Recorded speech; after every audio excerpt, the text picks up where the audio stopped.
Olá, tudo bem? Meu nome é Emiliana Valadares, eu sou oftalmologista. Estou muito feliz por ter sido convidada para participar desse evento com vocês. Eu acho extremamente importante e válido essa questão da abordagem multidisciplinar do paciente, afinal de contas, a gente está diante de uma doença multissistêmica e que requer de nós uma atenção coletiva, né? Afinal de contas, juntos a gente pode muito mais. Então, eu vou falar para vocês um pouquinho sobre as doenças inflamatórias intestinais e o olho. Me convidaram para fazer um roteiro rápido sobre uma avaliação desarmada do olho, mas isso é uma tarefa levemente complicada, porque em oftalmologia a gente usa muita tecnologia, e aí, mas eu vou buscar uma forma de dar uns alertas para vocês a respeito de cada coisa, em cada doença, do que vocês podem ver no olho, sem depender de um equipamento como uma lâmpada de fenda que a gente tem. E mais importante, saber quando encaminhar esse paciente. Então, começando pelas manifestações extraintestinais, como é uma condição multissistêmica, a doença inflamatória intestinal, ela vai poder afetar o sistema músculo-esquelético, o olho e a pele. E, às vezes, a morbidade dessas manifestações extraarticulares, ela é até mais significativa do que a morbidade da própria doença inflamatória intestinal. Ela vai estar presente uma variação assim muito grande, ampla, de 5 a 50% dos pacientes com doença inflamatória intestinal. Por isso é super importante que a gente faça um diagnóstico, estabeleça um tratamento adequado para evitar complicações e para evitar um comprometimento maior da qualidade de vida desse paciente. A doença inflamatória intestinal é mais frequente em mulher e o diagnóstico nas menores de 40 anos é um fator de risco para as manifestações extraintestinais. E a maioria das manifestações está relacionada com um surto intestinal. Então, o que você pode ter? Você pode ter úlceras aftosas, você pode ter artrite idiopática pauci-articular, pode ter um eritema nodoso e no olho você pode ter uma episclerite, por exemplo. E outra coisa muito importante em relação às manifestações intestinais é que a presença de uma única inflamação extraintestinal aumenta a possibilidade de o paciente desenvolver outras manifestações extraintestinais adicionais. Então, assim, diante de uma alteração oftalmológica, é obrigação do uveólogo, né, do oftalmologista especialista em UVIs, que geralmente vai atender esses pacientes e vai suspeitar de alguma coisa, né, diante de uma manifestação ocular, suspeitar de uma doença inflamatória intestinal e encaminhar, né, no reverso. Eu coloquei aqui uma questão de uma fotinha para a gente ver um pouco de anatomia do olho, porque essa é uma questão que é um pouco um universo negro para quem não é oftalmologista, né? Até porque na graduação a gente tem muito pouco contato hoje em dia. Na minha época de graduação, a gente ainda tinha 3 meses, com uma aula semanal, pelo menos, de oftalmo, que a gente tinha oportunidade de manusear a lâmpada de fenda, de avaliar as estruturas oculares e tudo. Então, aqui eu vou falar rapidinho sobre as camadas para a gente entender também um pouquinho aonde é que elas são afetadas, que elas são inflamadas e que pode estar relacionado com a doença inflamatória intestinal.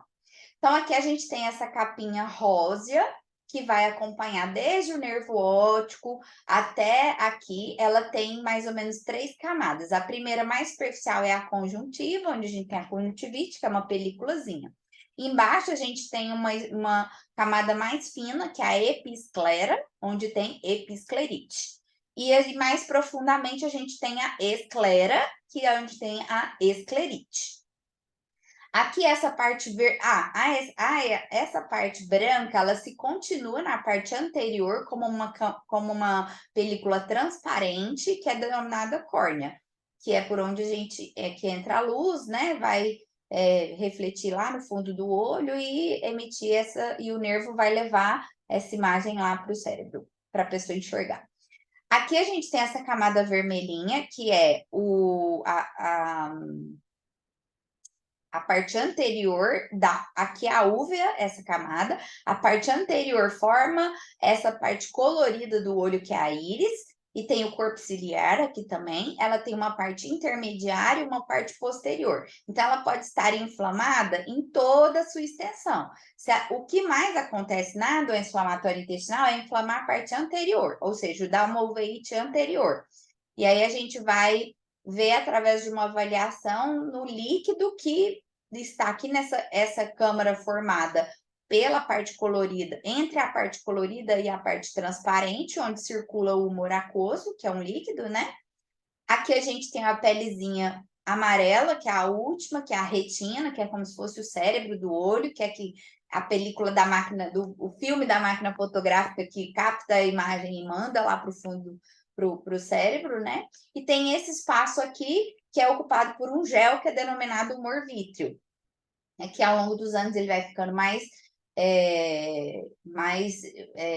degradado, mais aquoso, né? Ou também por um processo inflamatório, ele pode ficar mais aquoso. E aí ele começar a aparecer uns pontinhos pretos na visão. Isso é o que a gente chama de mosca volante. Então, aqui a gente tem a episclerite, quando inflama essa primeira camada aqui, é esclerite a uveíte. Aqui, depois eu vou falar de cada uma separada. Aqui, então, são 4 sinais básicos e são os primeiros sinais que a gente vai ver no paciente com uma doença inflamatória ocular. Então, aqui, primeiro, um olho vermelho. Ah, é um olho vermelho que remela? Não, não tem remela. Por quê? Porque secreção, se tiver secreção, é uma conjuntivite. Isso é uma forma de definir se é conjuntivite ou não é conjuntivite. Se tem secreção, é conjuntivite. Se não tem secreção, não é conjuntivite. Ou seja, vamos acender as luzinhas para outras inflamações mais graves do olho, que não só uma conjuntivite, que é autolimitada, a senhora sozinha, com ou sem o apesar do médico. Né? Então, a gente tem também a intolerância à claridade, que nós chamamos de fotofobia, a sensação de corpo estranho, que é como se tivesse um cisquinho lá dentro do olho, assim, porque o vermelho ele acaba fazendo um edema assim da conjuntiva e aí acaba dando essa sensação de cisco no olho, e o embaçamento visual, né? Esses são geralmente os primeiros sinais. O que é mais comum que eu vou ver relacionado às doenças inflamatórias intestinais? A episclerite, a esclerite e a uveíte. Então, a episclerite, lembra que é aquela camada do meio, tem a conjuntiva por cima e a esclera por baixo. Então, ela vai formar um vermelho um pouco menos intenso, diferente da esclerite, que é um vermelho bem intenso, ele chega a ser arroxeado em alguns locais, assim, ó. Isso sim, para um olho treinado e para uma história clínica bem feita, o paciente chega assim: doutor, eu não tô aguentando de dor. Eu tô morrendo de dor. Aí eu acordei à noite com o olho doendo e de repente eu fui olhar no espelho, tava vermelho desse tanto, e eu não tô suportando nem movimentar o olho que tá doendo. Isso é uma queixa típica de um paciente com esclerite.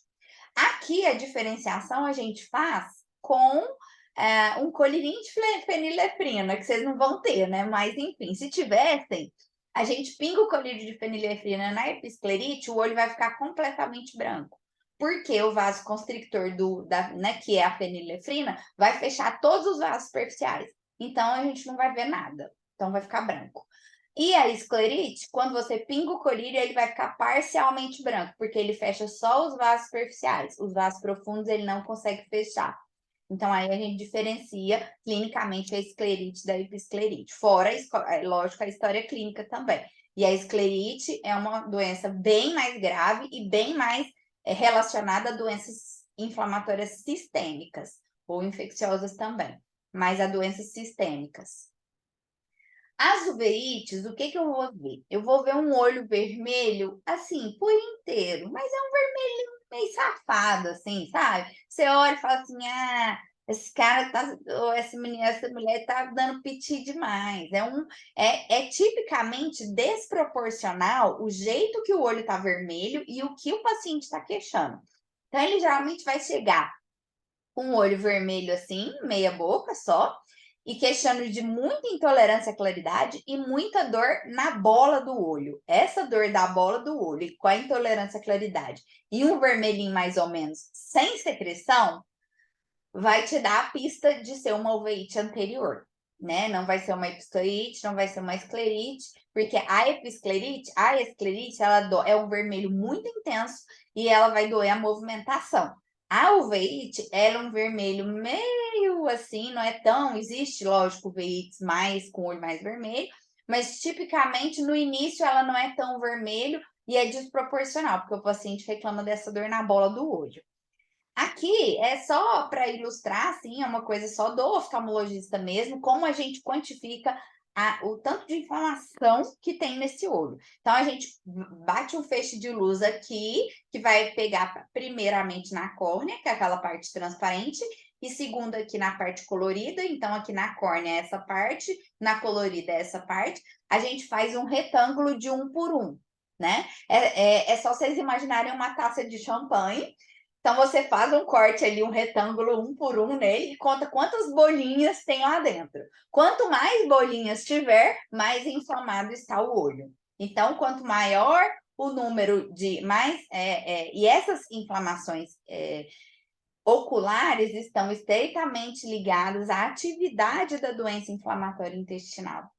Então, essa correlação é muito importante que a gente faça bem feitinha. Por quê? Porque se o paciente tem uma doença inflamatória ocular e tem queixas intestinais, porque a gente pergunta isso na anamnese, a gente faz interrogatório de diversos aparelhos, e dentre eles o aparelho digestivo. Então, você vai ver uma uveíte, né, anterior, geralmente. Aqui eu separei para vocês, ó, quando o paciente já vem para nós com o diagnóstico, né, de retocolite ulcerativa ou doença de Crohn. Geralmente a gente vai ver mais frequente uma uveíte anterior aguda na retocolite ulcerativa do que na doença de Crohn, né, mais ou menos 12%, não é tanto assim, doença de Crohn 2,4%. 20% desses pacientes têm sacrileite, desses 70% são HLA-B27 positivo. Por que eu coloquei essa questão do HLA-B27 positivo? Porque às vezes a gente tem um paciente que não tem nada, nenhum diagnóstico, e tem uma uveíte que vai e volta, vai e volta, vai e volta, recorre com HLA-B27 positivo.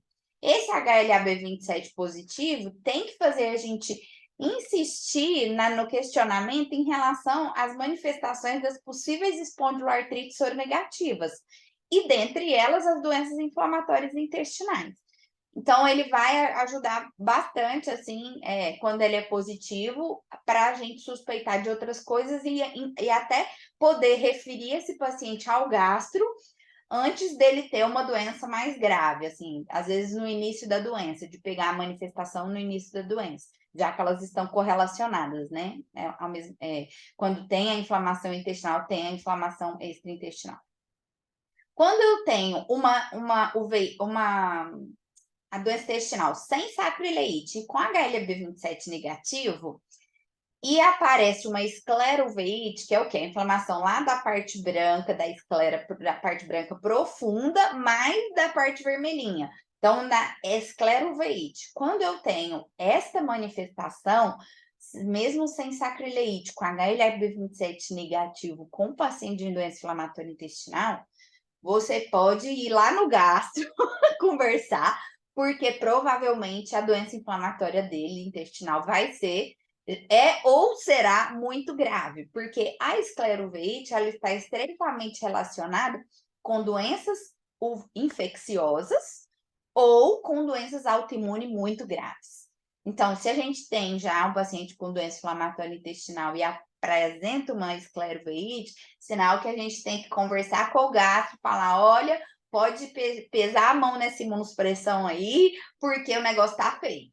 Então, assim, acaba que essa avaliação conjunta, essa questão multidisciplinar é super importante, porque a gente ajuda vocês ajudam a gente, todo mundo junto ajuda o paciente. Muito obrigada, adorei participar com vocês nesse evento. Muito obrigada pela lembrança do meu nome. Eu estou ansiosa para o dia de estarmos juntos presencialmente. Obrigada.